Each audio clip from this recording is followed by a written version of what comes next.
তারা বিভিন্ন জায়গায় ককটেল নিক্ষেপ করেছে। আজকেও পল্টনে অনেকগুলি ককটেল বিস্ফোরণ আপনারা নিজেরাও খেয়াল করেছেন। তা আমার কথা হলো, এগুলি তো কোমলমতি সাধারণ ছাত্রদের কাজ না। এবং আজকে আপনারা লক্ষ্য করেছেন স্বাধীনতা বিরোধী কয়েকটি ছাত্র সংগঠন তারা আজকে বিভিন্ন জায়গাগুলিতে তারা আজকে কিন্তু মিছিল সমাবেশ করেছে।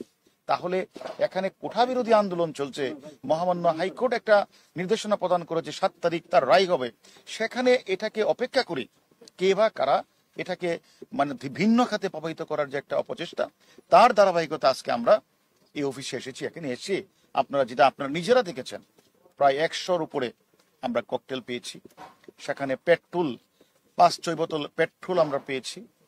তারপরে 500 লাঠিসোঁটা 2-3টা রুমে ছিল, 500 লাঠিসোঁটা ছিল, 60টা দেশি বিদেশি অস্ত্র ছিল।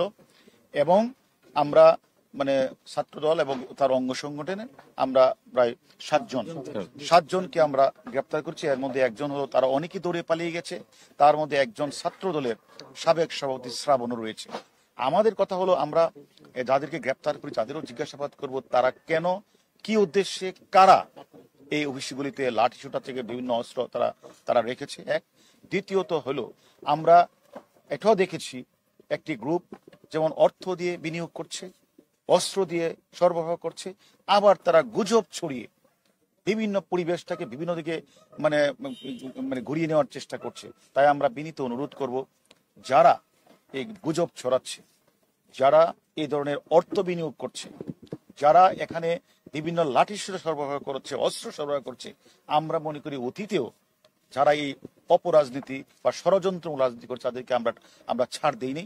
আমরা মনে করি এই আন্দোলনকে, কোঠা বিরোধী আন্দোলনকে ঘিরে যারা এই অপরাজনীতি, যারা ষড়যন্ত্রকারী, যারা এই কাজটি করেছেন, আমরা মনে করি তাদের সকলের নাম আমরা পেয়েছি, তাতে আমরা শীঘ্রই গ্রেপ্তার করব। তার মানে আপনার বক্তব্যে এটাই স্পষ্ট যে এই আন্দোলনে বিএনপি এই আন্দোলনকে ইস্যু করে বা পুঁজি করে সরকার বিরোধী আন্দোলনের দিকে যাচ্ছে কি? হ্যাঁ, এটা তো আপনারা লক্ষ্য করেছেন।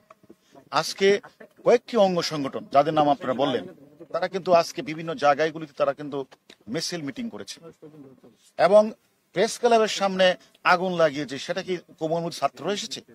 এখানে কিছু অপরাজনীতি করার জন্য, কিছু মানুষ যারা রাজনীতিকে ভিন্ন খাতে নেওয়ার জন্য তারা এই কোমলমতি ছাত্রদেরকে ব্যবহার করে তারা এই বাংলাদেশের বিভিন্ন স্কুল প্রতিষ্ঠানগুলিতে তারা ভাঙচুর চালাচ্ছে, অগ্নিসংযোগ করছে, রেলের স্লিপার তুলে দিচ্ছে, মেট্রো রেল বন্ধ করে দিচ্ছে।